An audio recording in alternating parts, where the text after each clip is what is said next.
It's time now for Countywide, a special presentation of Yavapai Broadcasting News. Join Paul David and Brad Miller as they talk with our community's leaders, newsmakers, and people in the know. You'll hear about the hot topics that affect all our lives here in Yavapai County. And now, here's today's Countywide. Good day and welcome to the program. It's Countywide. Brad Miller with you, and happy to welcome in the studio a guest, as frequent a guest as maybe any we've had, Barbara Wren. We've talked an awful lot to you over the years, superintendent of the Cottonwood Oak Creek School District, and a lot to talk about when we talk about public schools these days. And again, our guest today will be Barbara, and we'll talk about the shared services. And it's been in the news. There's been a lot. The boards with Mingus and Cottonwood particularly have been chatting an awful lot about shared services and kind of what that is, and then some other things that I think you wanted to bring to the table. But yes, good day to you. Thank you for letting me come again. Happy to have you come in. Just give me a definition. When we say shared service, it implies we're sharing things between one or more districts. Right. Is it that simple? Is that what's happening? Well, it is that simple, and it's different than when we're talking unification, consolidation. Okay, I want to ask you that second. Because that comes up quite often, and that's actually bringing the two districts together under one governing board, and they become one district with the same policies, same leadership, same governing board. And that's not what we're talking about at this time. Right now, what we are doing and talking about is shared services, and we're moving along with that quite quickly. Our governing boards, speaking of Cottonwood Oak Creek School District and Mingus Union High School District, the two governing boards have a great desire to find more ways to be more efficient with dollars and to create greater alignment between the two districts, because we're serving the same students between districts. Therefore, they've directed the superintendents to work on increasing shared services and to do some studies to see other ways that we can become more efficient. And that's called a feasibility study. So we'll talk about that a little bit later. But first, let's talk about some of the shared services that we're doing right now, engaged in, and anticipating starting at the beginning of next school year. My neighbor and I go out and we buy a side of beef together. He takes half, I take half. It costs each guy less. Is that what shared services are? All right. It's the side of beef analogy. All right. So keeping with that beef analogy. Let's go beef. Okay. Well, let's first talk about our first action that we're doing is we're going to be sharing a director for special education. Our director is retiring this year. She's been a great director, and we're sad to see her go, but doors like that open opportunities. And years ago, the Verde Valley superintendents meet monthly, and we've talked about if we have a major turnover in any of our administrative positions, that's a good time to see, is this a possible time where we can do some sharing of services? So the timing really came perfectly aligned with what the governing board's wishes were. So Tim Foyce, superintendent of Mingus Union High School, and I talked about, would this be an appropriate time to bring in one person who could direct both special education departments for Mingus and for Cottonwood. So we've posted for that position. That position will be interviewed, and the process of selection will be with both Mingus and Cottonwood Oak Creek School District to find the right candidate to meet the needs. And that person will actually be in charge of both departments as if it were one department. They're not going to say, okay, I'm spending 3.6 hours over here on this site and 3.6 hours on this site. They're going to say, what are the needs of this program, all of these children, and how do I put together a program that's going to best meet the needs of the children as they're in the elementary and as they transition into the high school. So it's going to be a great opportunity to smooth that transition for our children from the elementary level to the high school level. It will be a great opportunity to combine resources, trainings, personnel, and being able to utilize those that best meets the needs of the whole spectrum. To me, it makes a lot of sense. Many of the kids who come through your district, Cottonwood, Oak Creek, K through 8, go on to go to high school in Mingus. Certainly. And because that relationship is decades old. Yes, it is. That makes this seem like a good fit. when we talk about this example, the special ed, you're, in a sense, so you're going to be replacing two people in a way. Now, you described how that's working. There's some attrition and that kind of thing. But is the cost of that one person that it'll be one department, but it's still going to be a bigger department? There's still going to be more students served and that kind of thing. So that's correct. When you look at that, though, and you compare that to other districts that are bigger than ours, they often have one director. And that salary may be a little greater than my salary would have been as an individual, or Mingus's salary would have been as an individual. But combining those resources, we feel that we can get a very qualified candidate at a reduced cost to both districts, thereby saving some dollars that can go back into the classroom for the districts, but also gaining a quality person to lead that department. If Mingus Cottonwood, say, was a K through 12 district, it'd probably be this way already. It absolutely would be. From a long time ago. Absolutely would be. So in that sense, I think when we talk about shared services, a lot of time, let's go back to the beef analogy. We talk about material and bus services and those kinds of things.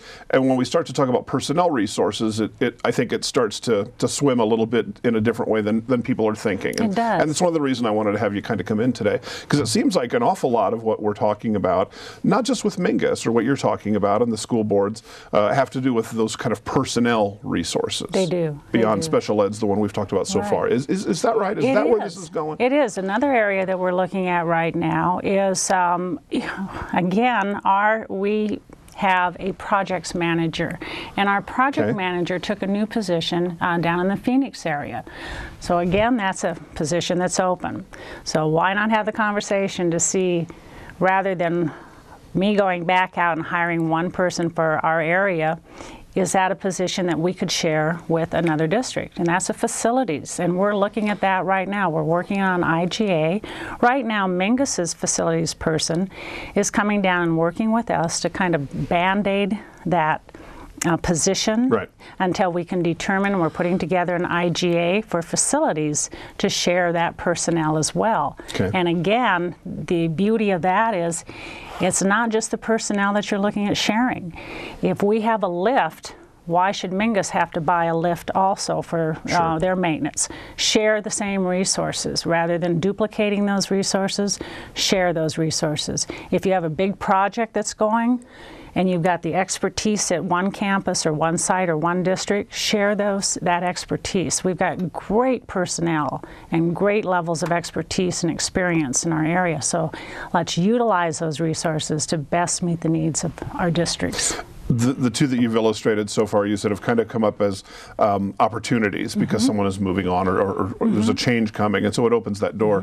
Are there areas that are maybe so vital or critical or just plain important for whatever reason that you're looking to kind of initiate some of these shared services, even if maybe that person who's in place isn't moving on or doing something different? Yes. What might some of those be? There'd be two other areas there, and one of them would be transportation.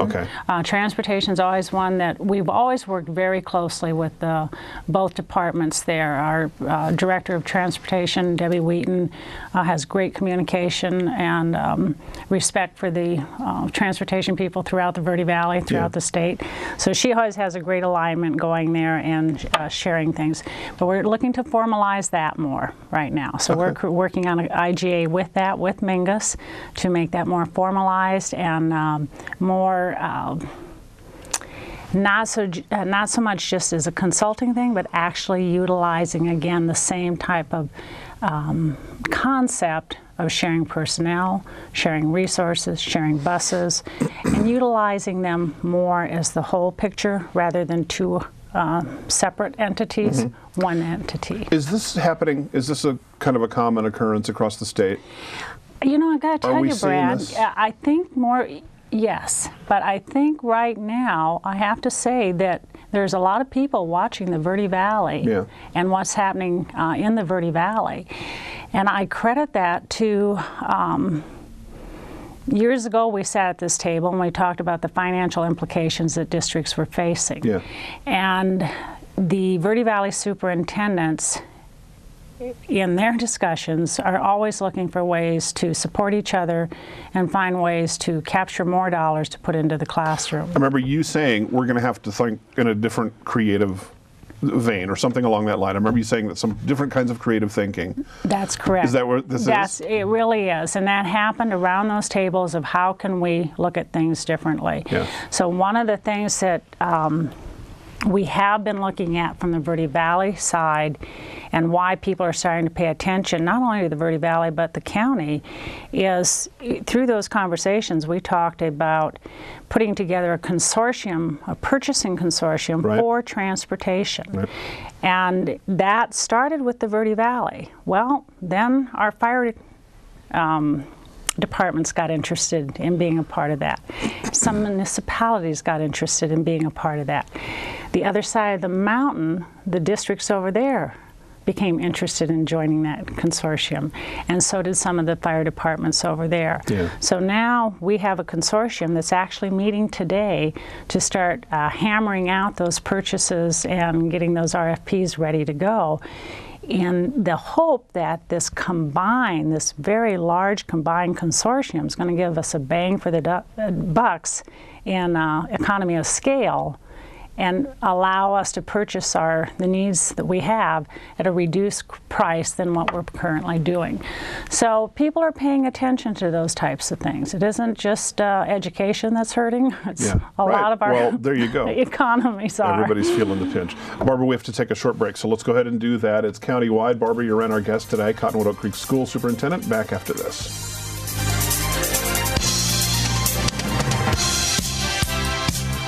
Here in northern Arizona and throughout Yavapai County, people count on Orkin Pest Control.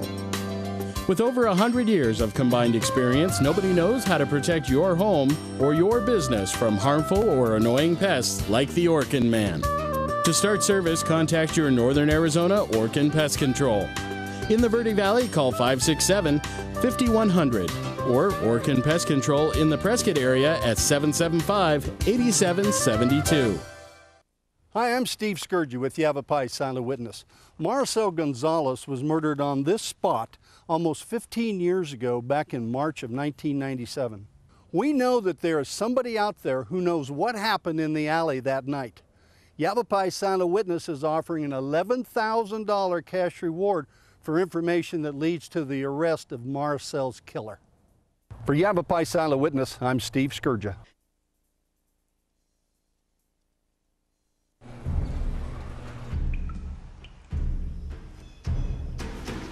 The pain will not control us. It will never break us, define us, or keep us still. Because arthritis can't beat us if we beat it first. In the fight against arthritis, you need a weapon. What's yours? Visit the Arthritis Foundation at fightarthritispain.org.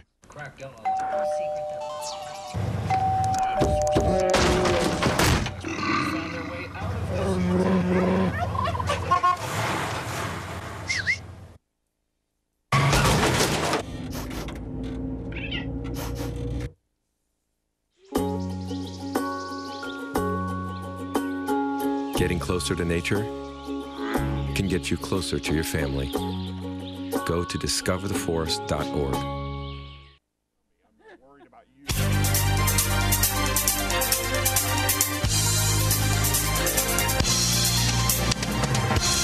Welcome back to the program. Again, countywide, Brad Miller with you. And our guest today is Barbara Uren, Cottonwood Oak Creek School Superintendent. And yeah, that creative thinking we chatted about years ago, and we've seen it not just with Cottonwood and Mingus, but other districts that we've chatted with. Tim Carter, Superintendent of Schools for Yavapai County, will be here next week, and he'll kind of expand on some of these issues. It's been a long road. How are we feeling? You met with Speaker Tobin. Mm-hmm. He had an op-ed piece a week or two in most of the papers in Yavapai Yavapai County, and some kind of greeted him enthusiastically with that. Others said, well, put your money where your mouth is. He was saying teachers aren't appreciated, and I think many of us would agree to that, especially teachers. But is the legislature, how are we feeling? Can I ask you that bigger question? Sure, are they starting to? Absolutely. First of all, let me say Speaker Tobin is an advocate for teachers. In any situation that we have, it's an art of negotiation and compromise and trying to get anything done. From public education, we know in Arizona that it's not funded on the same level as other states. Right. And we scrap for every dime that we can get, and we work very hard to have high expectations and that level of accountability that should be demanded of us in every respect, and deliver a product with our students that they can go and compete in the global world. That takes additional resources to really happen. We're changing at such a pace, and the demands are changing. The kids are entering kindergarten right now. They'll be retiring, 2060, somewhere in there. We have no idea what that world's going to look like at that time. Yeah. So, can I use that to kind of guide us into another thing that I wanted to bring up? Please. One of the things that we're doing, again, from a county level is our Yavapai County Education Technology Consortium. Long name, but in a very succinct way, what the purpose of that consortium is. It involves all 26 districts in the county and 15 charter schools. And we are facilitating the ability for schools to offer online instruction, to share a teacher from one site that may be over in Prescott over to one of our schools that may not have a teacher in that area. Kind of a university model. Exactly. And not only sharing instruction on that way, but linking schools with universities themselves, with hospitals, so that a doctor can be performing an operation and then talk to the students after that operation and answer questions on. So those are the kinds of things that we need to be thinking and starting to move towards, that education really is, the dynamics of it are really starting to look very different than some of the education traditional pieces that you and I have encountered. And so the Technology Consortium, again, that's a new vision of shared services and working together and pooling our monies and collaborating and providing enhanced services to allow our rural community to have opportunities that they would have never have had before. So we're real excited about that work as well. And when we think about that, not so many years ago, that would have been extremely cutting edge. It would have been. It's, wow, we're out front on this. And but now it seems like, well, we have to do this, even just to kind of keep up. How does the county fall in that? Are we on the ball with this in forming this consortium? Or are we a little behind? No, we're the first. Is that right? We're the very first. Matter of fact, we're going to be the first ones that are going to be connected all the way with GovNet. And that's a safe, secure, redundant line that assures security. We're the first ones in the state. So that's another one where we're being watched as a county. And if you ever have an opportunity to talk to either Tim Carter or Dwayne Noggle, he's the executive director of the Technology Consortium, be a great visit to learn what's going on that whole level of technology. It is. It kind of steps up. There were no computers in the classroom for most of my school career, and perhaps yours too when we were way back then. With that, we'll take another short break. Barbara and I will turn the old wagon wheel and revisit old times for a moment. Back to Countywide with our guest Barbara Uren right after this.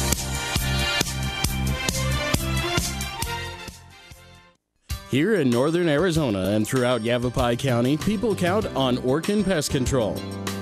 With over 100 years of combined experience, nobody knows how to protect your home or your business from harmful or annoying pests like the Orkin Man. To start service, contact your Northern Arizona Orkin Pest Control. In the Verde Valley, call 567-5100 or Orkin Pest Control in the Prescott area at 775-8772.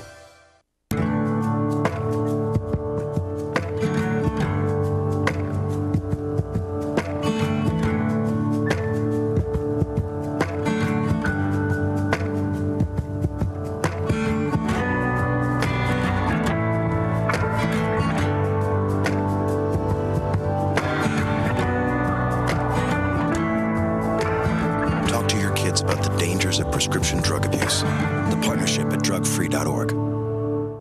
Hi, I'm Steve Scourge with Yavapai Silent Witness. Maricel Gonzalez was murdered on this spot almost 15 years ago, back in March of 1997. We know that there is somebody out there who knows what happened in the alley that night. Yavapai Silent Witness is offering an $11,000 cash reward for information that leads to the arrest of Maricel's killer. For Yavapai Silent Witness, I'm Steve Scourge.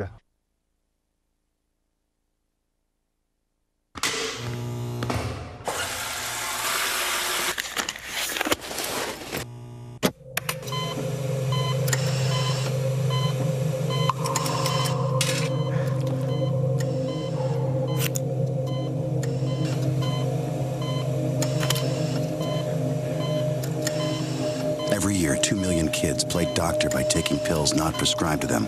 Talk to your kids about the dangers of prescription drug abuse. The partnership at drugfree.org.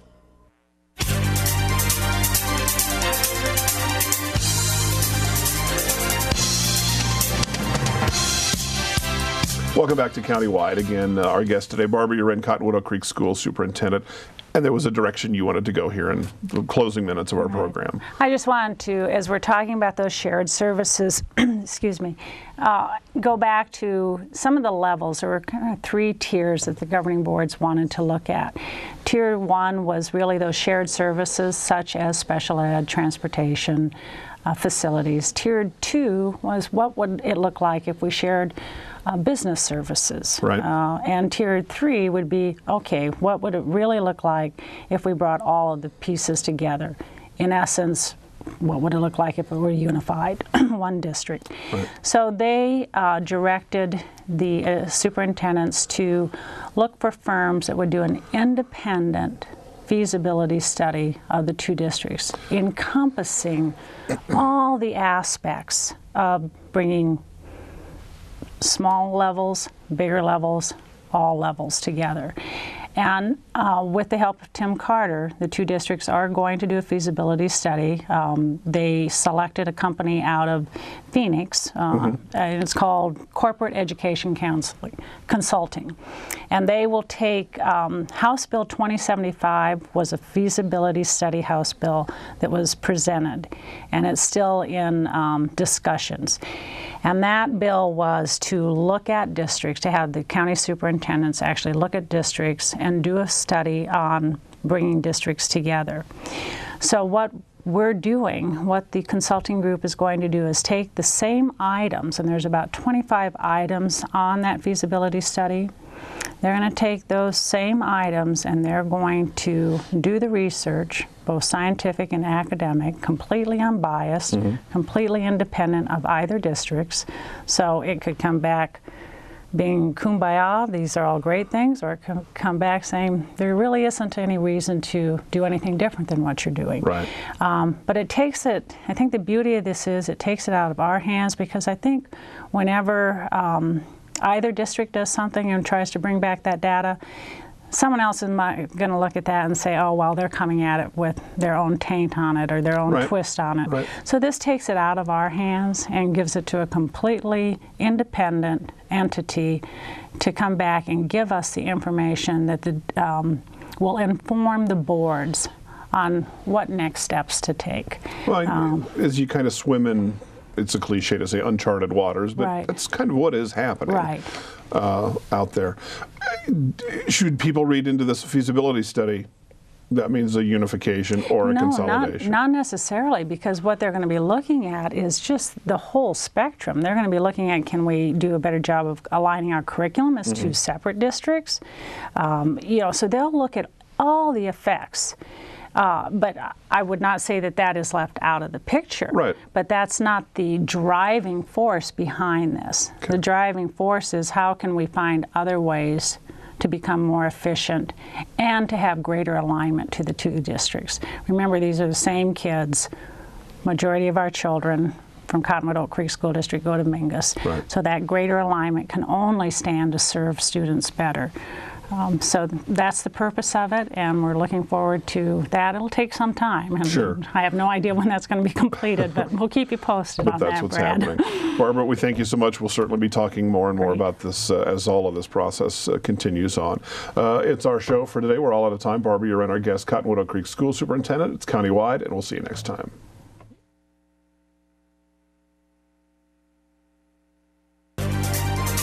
This has been Countywide, a special presentation of Yavapai Broadcasting News. Listen in each Tuesday and Thursday as we tackle the hot topics and talk to the decision makers across Yavapai County. That's Countywide with Brad Miller and Paul David each Tuesday and Thursday on this Yavapai Broadcasting station.